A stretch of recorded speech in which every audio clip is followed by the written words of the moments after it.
से जोड़ने का काम किया है। इसलिए मैं अत्यंत आभारी हूं हमारे साथी प्रभात कुमार जी का, प्रोफेसर अरुण कुमार सिंह का। उन्होंने मुझे आज चंबल की बात करने का यह मौका प्रदान किया है। चंबल की बंदूकें तो थी चंबल में, लेकिन गांधी के चरणों की बात करेंगे तो उसका सीधा संबंध हमारे पूजनीय भाई जी के साथ जुड़ता है। इसलिए इस अवसर पर आज पूजनीय भाई जी हमारे बीच में नहीं है, लेकिन पूजनीय भाई जी को स्मरण करते हुए, उनको प्रणाम करते हुए मैं आप सबको बताना चाहता हूं कि आज मैं यहां आजादी पूर्वक ढंग से आपसे बात कर रहा हूं, तो भाई जी ने जो प्रयास किया उनके परिणाम के स्वरूप में यहां बैठा हूं। और मैं ही नहीं, मेरे जैसे ऐसे हजारों नौजवान हैं जिनका जीवन भाई जी के शांति और अहिंसा के प्रयास से बदला और वो जन सरोकार के काम में अपना जीवन लगा सके। तो इसलिए भाई जी को हमको इस रूप में याद करने की आज जरूरत है कि भले ही लोग 50 साल पहले का चंबल घाटी के आत्मसमर्पण को विस्मृत कर दें, लेकिन आज चंबल घाटी भय मुक्त वातावरण में जी रही है, तो उसका पूरा श्रेय भाई जी का है। भाई जी ने ये बड़ा प्रयास, ऐतिहासिक हिंसा का समर्पण अचानक नहीं करा दिया। उन्होंने भी इस चंबल घाटी के पगडंडियों में, यहाँ के बेड़ों में, यहाँ के जंगलों में 50 साल तक पैदल पैदल चल करके, ऊंटों पर सवारी करके, कई घोड़ों पर बैठ करके बागियों से संपर्क करने का काम किया था। आज हम विकास के पथ पर तेजी से बढ़ रहे हैं। लाखों नौजवानों को चंबल से जोड़ते हुए राष्ट्र के निर्माण में लगाया। तो ऐसे भाई जी का संबंध निश्चित रूप से चंबल घाटी से एक अभिन्न संबंध रहा है। आज वो हमारे बीच में नहीं, इसलिए मैं उनको बहुत बहुत प्रणाम करता हूं। मैं तो मानता हूं कि हमारे वो भगवान थे और मैंने 40 साल तक बहुत नजदीकी से भाई जी को देखा, लेकिन पूरे दुनिया में एकमात्र व्यक्ति ऐसा लगा जिसमें आज मैं एक किंचित मात्र कोई कमी नहीं खोज पा रहा हूं। ऐसा व्यक्तित्व तो भाई जी का था। तो आज के इस अवसर पर जो विषय है चंबल की बंदूकें गांधी के चरणों पर, मैं उस पर आता हूं। मेरा सीधा संबंध चंबल घाटी से है, क्योंकि मेरा जन्म चंबल के बेहड़ों के गांव में हुआ और मेरा पूरा बचपन चंबल घाटी की बागी समस्याओं के बीच में बीता। जहां मेरा गांव है वो पूरा सक्रिय क्षेत्र था बागी मूवमेंट का। तो जन्म से लेकर के 5वीं तक की पढ़ाई गांव के जंगलों में की और उसी समय बागियों के मूवमेंट के दौरान गोलियों की आवाज सुनी, लोगों की हत्याएं होते हुए सुना और किडनैपिंग का जो मामला है वो भी होते हुए हमने देखा। 1965 में 5वीं की पढ़ाई पूरी करने के बाद आगे की पढ़ाई के लिए चंबल घाटी का जो मुख्यालय था मुरैना, वहां में आया। 6 रुपए महीने पर किराए से कमरा पिताजी ने दिलवाया था, जहां रह के पढ़ाई करता था। उस समय संचार के कोई साधन नहीं थे, इसलिए पान की दुकान पर रेडियो से खबर सुन के पता लगता था कि आज किस गिरोह के साथ कहां गोलियां चल रही हैं। ये प्रक्रिया महीने में 5, 6, 7 बार तो होती थी। पता लगता था यहाँ पुलिस और बागियों के साथ गोलियां चल रही हैं। कभी पता लगता है कुछ बागी लोग मर के आ गए हैं पुलिस लाइन में, उनको दर्शाया गया है। तो बचपन में छोटे 6-7 क्लास में पढ़ता था, तो वहां भी हम देखने जाते थे। तो उस परिस्थिति का मैं खुद गवाह हूं कि किस प्रकार की परिस्थितियां इस चंबल घाटी में थी। आज भले ही स्वच्छंद रूप से रात में दिन में कभी भी जाइए, कोई भय और डर नहीं है, लेकिन वो त्रासदी मुझे याद है कि जब सूर्यास्त के बाद घर से बाहर निकलना कठिन था। ऐसी चंबल घाटी में जब मैं हाई स्कूल में आया, तब नाम सुना था कि सुब्बा राम जी नाम के कोई एक उस समय संत के रूप में नाम सुना था कि दौरा में आ गए हैं और नौजवानों के शिविर चलाने का काम करते हैं। बाद में पता लगा 1972 में कि बड़ी संख्या में बागी मोर सिंह, माधो सिंह और उनके साथ के बहुत सारे बागियों ने अपने हथियार डाले। लोगों ने राहत की सांस ली। उस समय के नौजवान जो गांव में रहते थे, उनकी शादियां नहीं होती थी। कोई भी अपनी लड़की को चंबल घाटी के बेड़ों में देने के लिए नहीं आता था। इस प्रकार की परिस्थितियों के हम लोग गवा रहे हैं। उस परिस्थिति में भाई जी यहाँ आए और भाई जी ने युवाओं के बीच में देखा, जितने भी बागी थे जिन्होंने अपने हाथ में हथियार पकड़े, वो सारे नौजवान थे, 20 साल के, 25 साल के, अधिक से अधिक 30 साल के। वो क्यों हथियार पकड़े कि चाहे समाज के द्वारा अन्याय हो या सरकार के द्वारा अन्याय हो, अन्याय के खिलाफत करने को ही बगावत कहा। और बगावत माने वो बागी बन गए, क्योंकि उन्होंने अन्याय को कभी सहन नहीं किया। तो इस परिस्थिति में भाई जी ने नौजवानों को उनका हृदय परिवर्तन करने के लिए कार्यक्रम शुरू किए। शांति सेना के शिविरों की श्रृंखला शुरू की। गांव में पगडंडियां थी, जाने के लिए कोई साधन नहीं था। तो ऐसे आधा सैकड़ा से ज्यादा गांव में केवल श्रमदान के माध्यम से सड़कों का निर्माण कराया। सरकार के पास उसमें इतना बजट नहीं था, लेकिन भाई जी गांव में जाते, शाम को प्रार्थना करवाते और प्रार्थना में ही सब गांव के लोगों के साथ तय हो जाती कि हर परिवार कम से कम 100 मीटर सड़क डालने का काम करेगा। जिसके परिवार में कोई मेहनत करने वाला नहीं है, वो उतनी मेहनत का अनाज देने का काम करेगा। इतना अच्छा फॉर्मूला मैंने वहां पहली बार देखा। और 5 से लेकर 10-12 किलोमीटर तक की सड़कें ऐसे बन गए जैसे 15 दिन में, 20 दिन में सड़कें तैयार हो जाती थी। बाद में जब भाई जी ने जिस सड़कों पर मिट्टी डल गई थी, उनको पक्का करने के लिए सरकार को लिखा, तो सरकार ने एक के बाद एक सभी सड़कों को पक्का करने का काम भी किया। तो चंबल घाटी में ये जो सारा परिवर्तन हुआ, उस परिवर्तन में भाई जी ने नौजवानों को रचनात्मक कामों से जोड़ने का काम किया।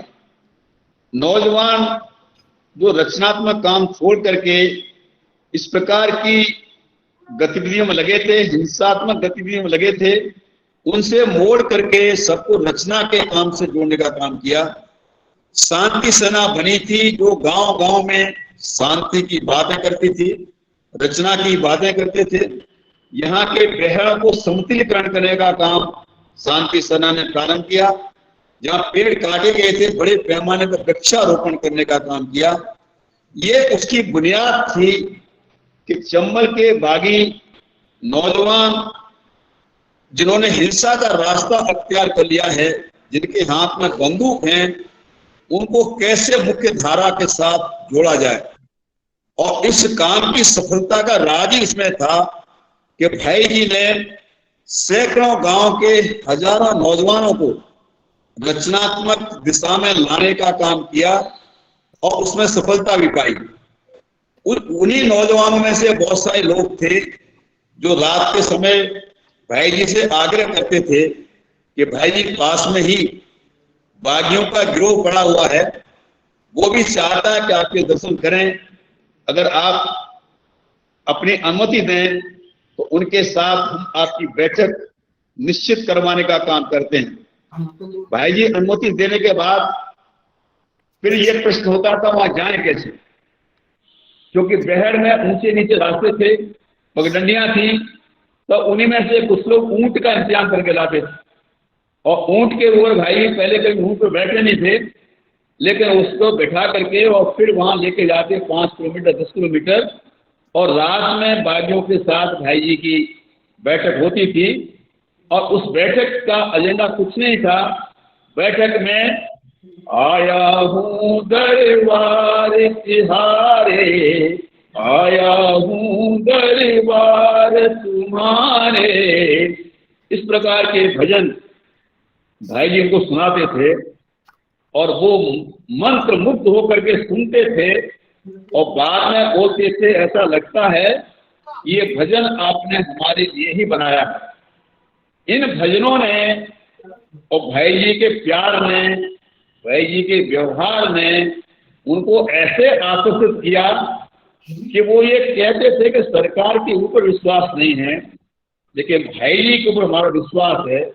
वहां जहां भी कहेंगे हम, भले ही हमको फांसी लग जाए, लेकिन भाई जी आदेश करेंगे तो हम अपने हथियार डालने को तैयार हैं। एक लंबी कहानी है, जिस लंबी कहानी के बाद भाई जी उस समय 40 या 42 साल की उम्र थी, लेकिन भाई जी से भी देश में 60-70 साल के सर्वोदयी नेतृत्व करने वाले लोग थे, जिसमें पूज्य जयप्रकाश नारायण जी थे।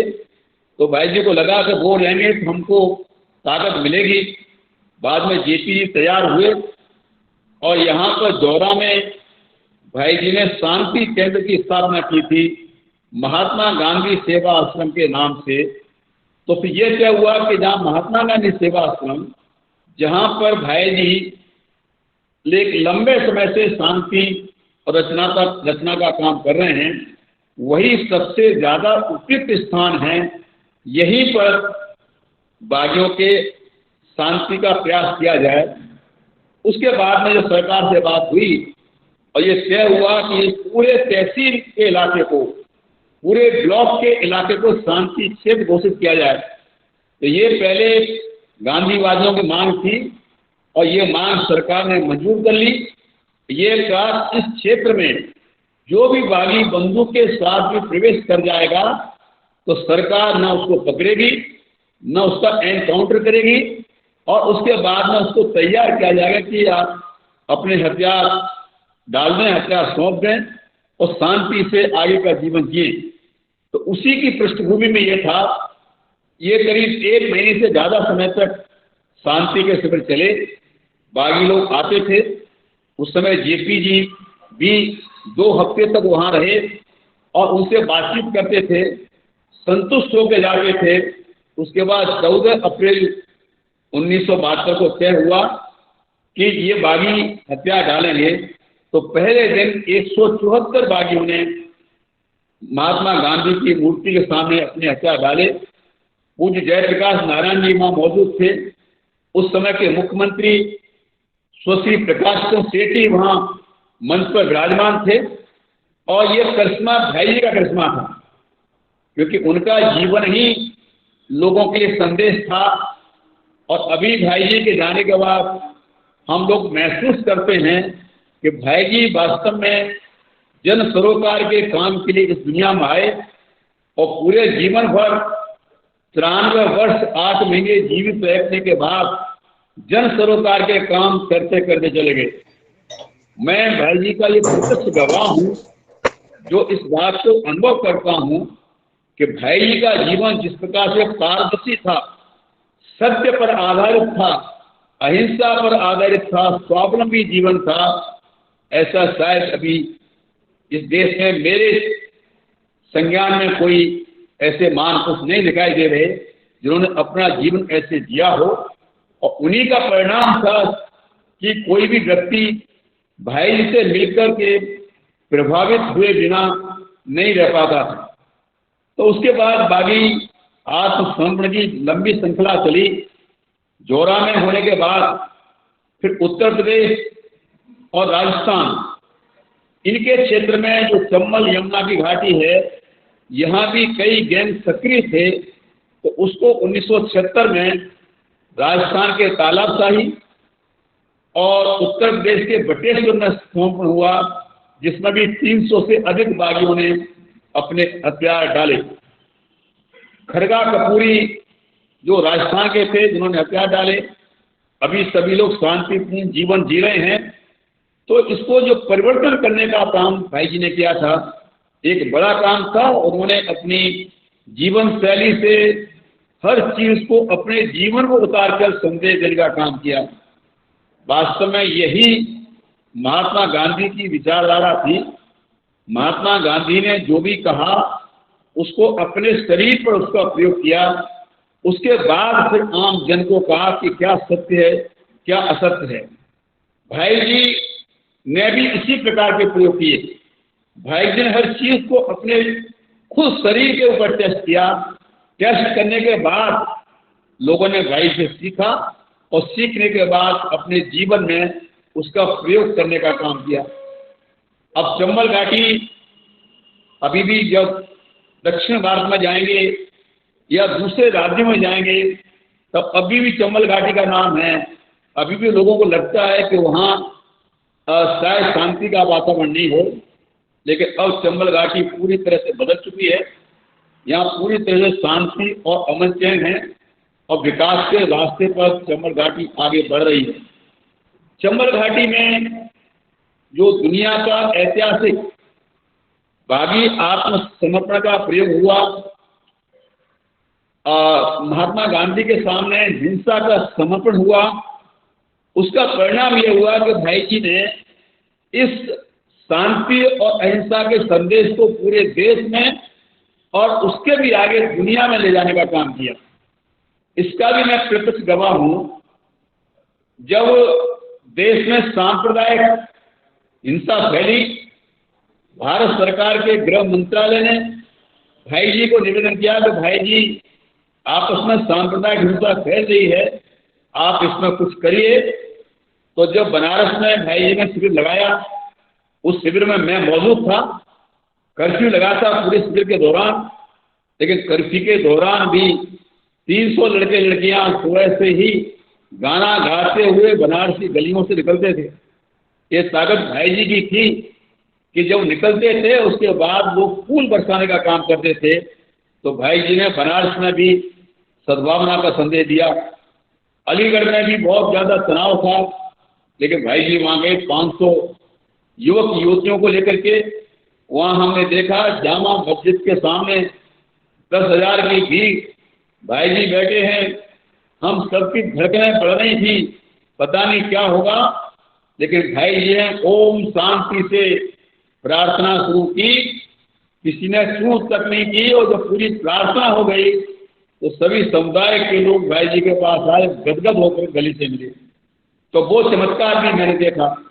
मैंने वो चमत्कार भी देखा जब भागलपुर में सांप्रदायिक तनाव बढ़ा, सांप्रदायिक हिंसा हुई, बहुत सारी जानें गई, लेकिन 2 महीने होने के बाद भी दोनों संप्रदाय के लोग आपस में मिलने का काम नहीं कर रहे थे।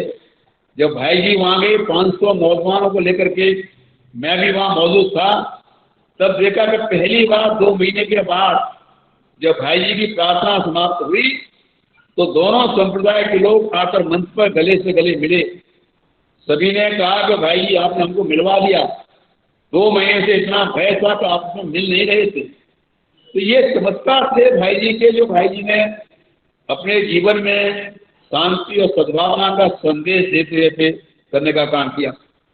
भाई जी एकमात्र ऐसे व्यक्ति थे जिन्होंने राष्ट्रीय एकता और सद्भावना के जो कार्यक्रम देश और दुनिया के सामने रखे हैं। अभी भी हम ये सोचकर चिंतित हैं कि इस काम को कौन आगे लेके जाएगा।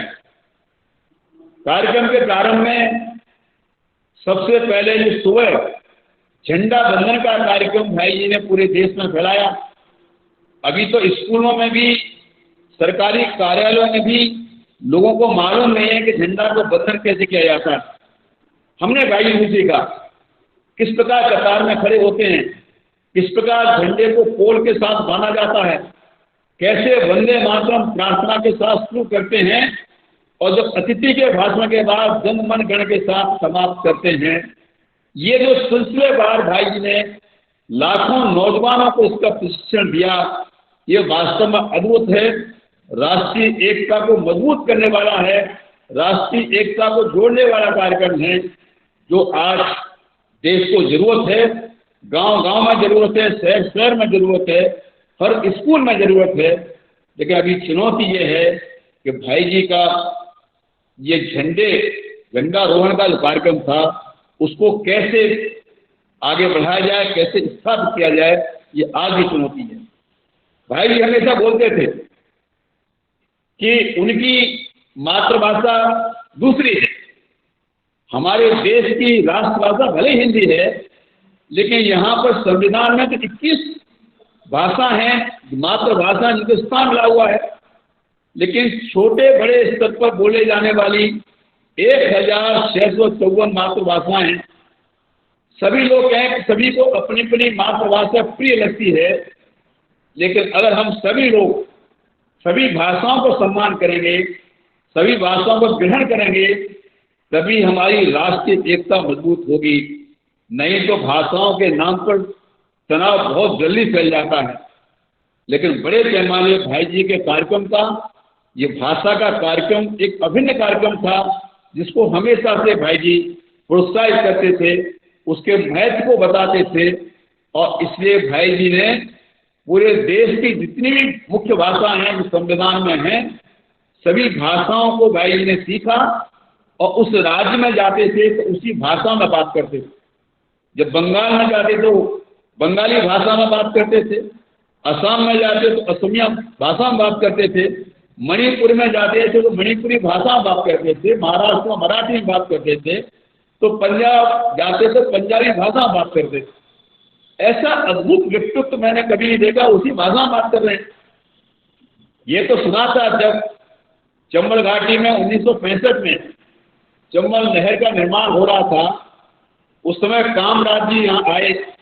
कामराज जी तमिलनाडु के थे, उनको तमिल भाषा आती थी, तो तमिल का हिंदी में ट्रांसलेशन करने का काम भाई जी ने उसमें किया। तो उस हम सोचते थे भाई जी को 2-3-4 भाषाएं आती होंगी, लेकिन जब काम भाई जी के सानिध्य में करने का अवसर मिला, तब हमें पता लगा कि भाई जी तो भाषाओं के प्रकांड विद्वान हैं, सारी भाषा उनको आती हैं और जो मिलता है उसको उसी भाषा में बात करते हैं। और जो भाषा भाई जी को नहीं आती थी, उस भाषा को सीखने का काम भाई जी करते थे। और वो बिना संकोच के वहाँ के लोगों के साथ टूटी फूटी सही, लेकिन उन्हीं की मातृभाषा में बात करके भाषा सीखते थे।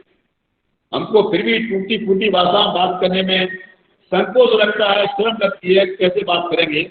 लेकिन भाई जी कहते थे संकोच क्या बात, आप सीख रहे हैं, गलतियां होंगी तभी तो आप सीख पाएंगे। तो ये सीख हमको भाई से मिली।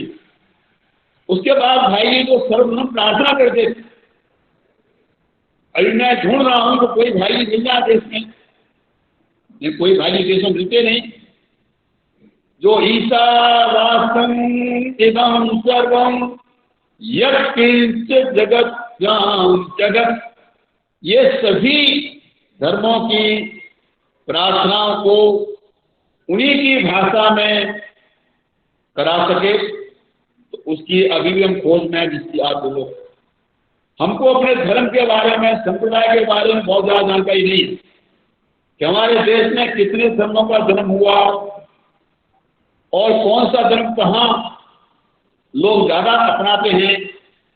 तो इसके बारे में विस्तार से भाई जी अपनी प्रार्थना के व्याख्यान में बताते थे।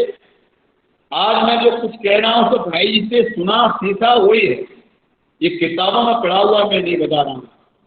तो भाई जी ने सर्वधर्म प्रार्थना के माध्यम से जो सांप्रदायिक सद्भाव बनाने का काम किया, वो वास्तव में अद्भुत था। आज देश को उसकी बहुत जरूरत है। भारत जैसे विशाल, भारत जैसे विविधताओं वाले देश में इसकी ज्यादा जरूरत है कि लोगों में सद्भावना आए, और सद्भावना लाना हो तो सभी धर्मों को भी हमको अपनाना पड़ेगा। इसलिए बोलते थे कि सर्वधर्म समभाव का तो हम गाना गाते थे, लेकिन भाई जी ने कहा कि सर्वधर्म समभाव से सर्वधर्म मम भाव, के सारे धर्म भी मेरे हैं, करना पड़ेगा और सभी लोग जुड़ने का काम करेंगे। तो ये भाई जी ने पूरे देश में प्रार्थना का प्रचार प्रसार किया, ये भी वास्तव अद्भुत है। महात्मा गांधी जी के बारे में सुना था कि शाम को रोजाना महात्मा गांधी जी प्रार्थना करते थे और उनकी प्रार्थना में भाग लेने के लिए 1000 लोग आते थे। लेकिन भाई जी ने भी जब तक रहे तब तक उसको अपनाया। कोई रात, कोई संध्या ऐसी नहीं होती थी जहाँ भाई जी की सर्वधर्म प्रार्थना नहीं होती। हर संध्या, हर रात को भाई जी की सर्वधर्म प्रार्थना, और प्रार्थना के माध्यम से जो संदेश देते थे वो वास्तव में अद्भुत संदेश। मैं भी, मेरे जीवन में भी जो परिवर्तन आया है, उस परिवर्तन में बहुत सारा परिवर्तन भाई जी के संदेशों के माध्यम से आया है। तो इसलिए मैं भाई जी को बराबर याद करता हूँ और मानता हूँ कि भाई जी निश्चित रूप से हमारे भगवान ही थे, जिन्होंने हमारे जीवन में बड़ा परिवर्तन लाने का काम किया। एक अद्भुत कार्यक्रम भाई जी ने इस देश को दिया, वो था भारत की संतान। अब लगता है हमारे भाई जी ने तैयार तो किया हमारे साथी नरेंद्र भाई को, जो नरेंद्र भाई भारत की संतान के एक्सपर्ट हो गए हैं। लेकिन नरेंद्र भाई कलाकारों को तैयार करने का काम करते हैं, लेकिन कलाकार मंच पर आके नाचेंगे, उसके पीछे गाना गाने का काम भाई जी करते थे। और वैसा गाना जिस जोश के साथ भाई जी गाते थे, जो बिल्कुल मुर्दों में भी जान फूंक दे, उसके लिए आज हम तरस रहे हैं तो आवाज कहां से आएगी। वो भाई जी की बुलंद आवाज, भाई जी कितने भी अपने आप में थके हुए महसूस क्यों नहीं करें, लेकिन जब गाने के लिए खड़े होते हैं तो ऐसा लगता था कि सारी जवानी भाई जी के अंदर आ गई। फिर ये भारतीय संतान के बाद भाई जी का आखिरी जो राष्ट्र प्रेम का गाना होता था, एक दुलारा देश हमारा प्यारा हिंदुस्तान, इसमें तो पूरी जनता तो झूम उठती थी, लेकिन भाई जी का जोश देखते बनता था। इतना जोश कि कोई भी चुपचाप खड़ा नहीं रह सकता था। इस प्रकार का जोश भाई जी ने राष्ट्रीय एकता के लिए दिया। अभी भाई जी हमारे बीच में भले ही नहीं है, लेकिन भाई जी इतनी प्रेरणा देते गए हैं, अगर हम उसमें से कुछ भी अपना लें तो निश्चित रूप से देश में शांति, सद्भाव, भाईचारा, खुशहाली का वातावरण हम निर्मित कर सकते हैं और उसको स्थायी रख सकते हैं। अब हिंसा की बात कहते हैं कि देश में कहीं कहीं हिंसा हो जाती है, तो भाई जी हमेशा क्या उदाहरण देते थे कि हमारे देश की एक बड़ी आर्मी है, और बड़ी आर्मी में युद्ध रोज नहीं होता है, लेकिन आर्मी के लोग सुबह से शाम तक रिहर्सल करते हैं। रिहर्सल इसलिए करते हैं कि अगर तुरंत दुश्मन के साथ में युद्ध करने की स्थिति पैदा हो जाए तो आर्मी तैयार है। इसी प्रकार से देश में शांति लाना हो तो जब शांति बिगड़ जाए तब हम शांति का संदेश लेकर सड़क पर उतरेंगे, उससे इतनी जल्दी शांति आने वाली नहीं है। शांति लाना हो तो उसके प्रयास भी पहले से उसी प्रकार करने पड़ेंगे जिस प्रकार हम आर्मी को ट्रेनिंग प्रशिक्षण देकर के युद्ध की तैयारी करवाते हैं, उसी प्रकार से देश में अमन चैन शांति बनी रहे, उसके लिए भी हमको प्रयास करने पड़ेंगे। और भाई जी का वही प्रयास था, शिविरों के माध्यम से 93 साल की उम्र में भी भाई जी शिविर के लाला थे। 26 अक्टूबर जब भाई जी जयपुर में थे, और शायद भाई जी का ही प्रेम स्नेह था जिन्होंने मुझे वहां जयपुर बुलाया और मैं एकदम सही समय से जयपुर पहुंचा। भाई जी से आधे घंटे बात हुई तो बात क्या कर रहे थे, बात ये कर रहे थे देश की, यहाँ शिविर होना है, वहां शिविर होना है, यहाँ लोगों को बुलाना है। शिविर सही ढंग से नहीं हो पाए, टुकड़े टुकड़े में सेवा करने का काम किया। लेकिन उस समय भी भाई जी शिविरों की बात कर रहे थे, देश में अमन चैन की बात कर रहे थे, जहां बाढ़ आ गई थी वहां की राहत की बात कर रहे थे, कोविड से जहां प्रभाव हुआ उनके राहत की बात कर रहे थे। और उस बात के आधा घंटे बात करने के आधे घंटे बाद ही भाई जी हमको छोड़ के चले गए। तो भाई जी का पूरा जीवन सुबह से शाम तक प्रेरणा से भरा हुआ था। मैंने अपने 40 साल के भाई जी के सानिध्य में रहने के समय में एक सेकंड भी उनको खाली समय बैठे हुए नहीं देखे। कुछ नहीं कर रहे हो तो शर्ट में बटन लगाने का काम कर रहे हैं, या चिट्ठियां बनाने का काम कर रहे हैं, या कुछ पढ़ने का काम कर रहे हैं। तो इस प्रकार की भाई जी की दिनचर्या थी। वो दिनचर्या से भी हम सीख करके अपने आप को मजबूत बनाने का काम कर सकते हैं। तो इसलिए मुझे प्रसन्न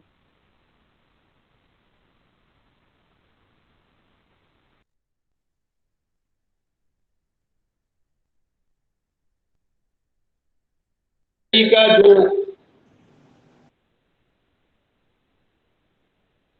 जमीनी काम के की वजह से ऑडियो बाकियों को तैयार कर पाए, उसी का परिणाम था कि चंबल की बंदूकें गांधी के चरणों में आ गई।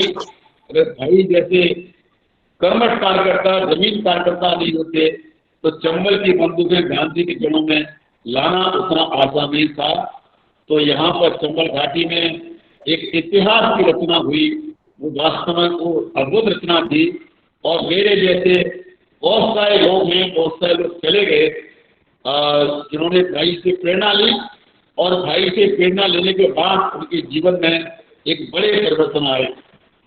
पूरे देश में जो भाई जी के शिविरों में नौजवान आए थे, उन्होंने भी अपने अपने क्षेत्र में बहुत ही ईमानदारी से, निष्ठा से जो काम किए हैं, वो वास्तव में भाई जी के शिविरों के माध्यम से जो फीलिंग प्राप्त की, उसी के नतीजे रहे हैं। उसमें बड़े बड़े राजनेताओं ने भाई से ट्रेनिंग लिया, बहुत सारे IAS, IAS, IPS अफसरों ने ट्रेनिंग लिया, आप जैसे संस्थाओं में काम करने वाले सारे स्वयं सेवकों ने ट्रेनिंग ली। और सबसे बड़ा राष्ट्रीय सेवा योजना जो सरकार ने इसको तैयार किया था, उसका सिलेबस तैयार करना, उसका सुझाव देने का काम भाई जी ने किया। ये बहुत कम लोगों को मालूम है। तो ऐसे भाई जी ने वास्तव में अपने पूरे जीवन में शांति सद्भावना का काम किया, जिसको इतने कम समय में व्याख्यान करना कठिन है। लेकिन मुझे खुशी है कि आपने कुछ समय दिया कि चंबल घाटी की बंदूकें गांधी के चरणों में, इसके बारे में बहुत विस्तार से बहुत कम लोग जानते हैं। उसके पीछे भाई जी ने इतना त्याग और समर्पण किया, उसके बारे में भी लोगों को बहुत कुछ ज्यादा मालूम नहीं है। लेकिन भाई जी के जाने के बाद आपने ये श्रृंखला प्रारंभ की है, तो मैं समझता हूँ कि इसके माध्यम से निश्चित रूप से सही जानकारी पूरे देश और दुनिया को पहुंचेगी, ऐसी मैं उम्मीद करता हूँ। और भाई जी की इसी प्रणाली से लोग सीख करके अपने जीवन में भी परिवर्तन लाने का काम करेंगे, ऐसी मेरी मान्यता है। जय जगत।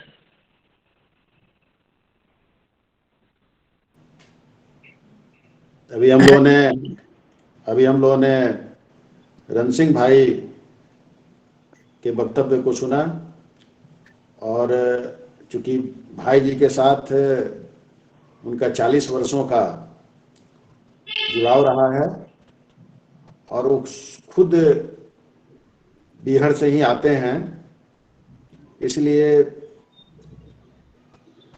उन्होंने जो जानकारी दी, उन्होंने जो बातें बतलाई,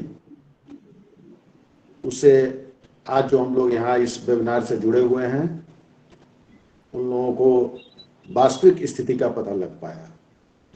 निश्चित रूप से मुरैना एक ऐसा जगह है, या जौरा को भी हम ले सकते हैं, जो 3 प्रदेशों से जुड़ा है।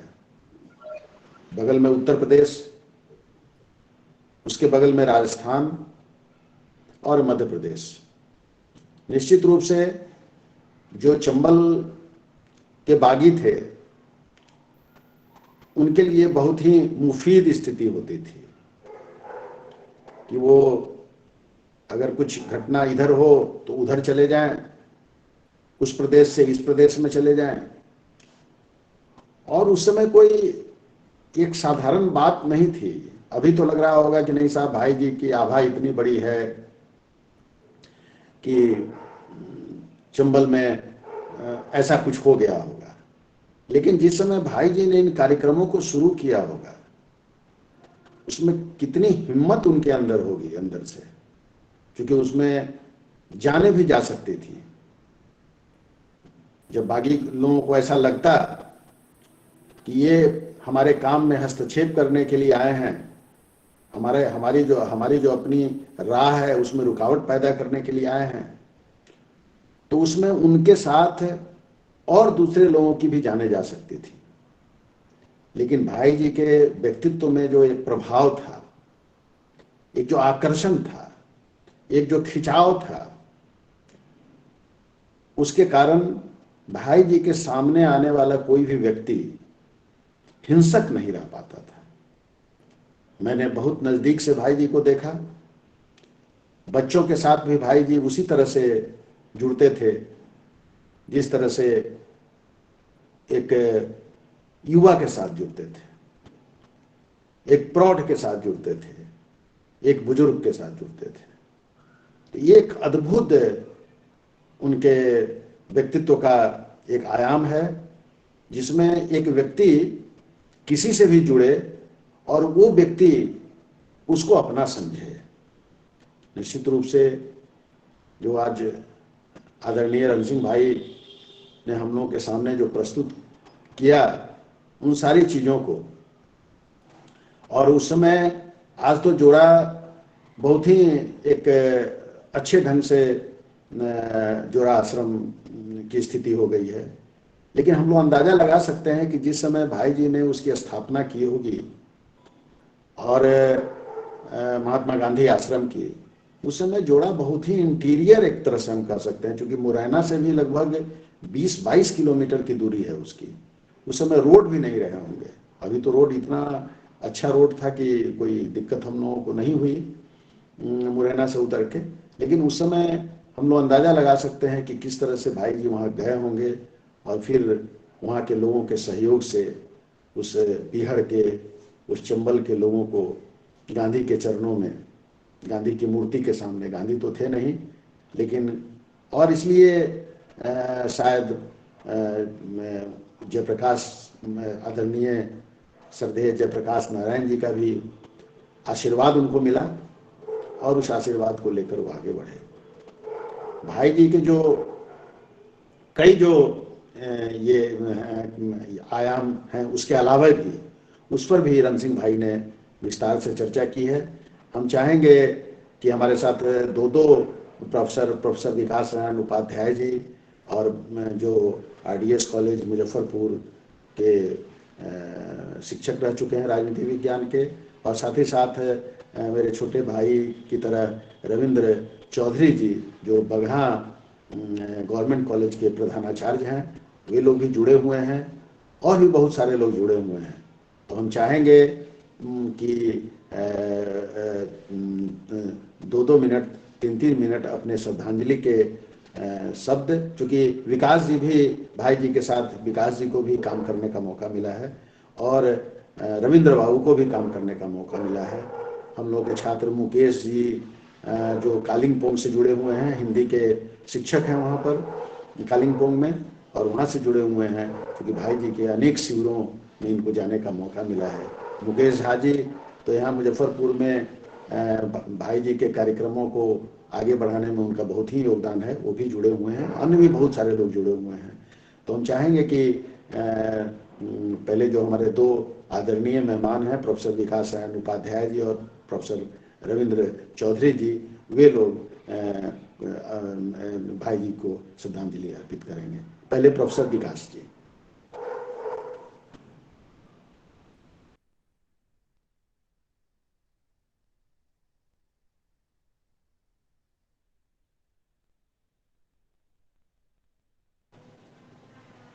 आप अपने इसको ऑन कर लीजिए। आपका ये बंद है, अनम्यूट कीजिए उसको। विकास जी अनम्यूट कीजिए, उपाध्याय जी अनम्यूट कर लीजिए। वो आपका आपका आपका बंद है। माइक म्यूट है सर। सर माइक ऑन कर लीजिए।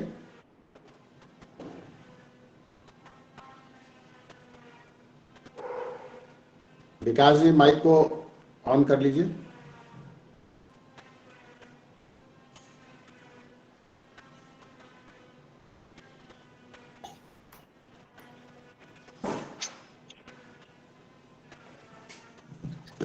लगता है विकास जी मैं आ गया सर।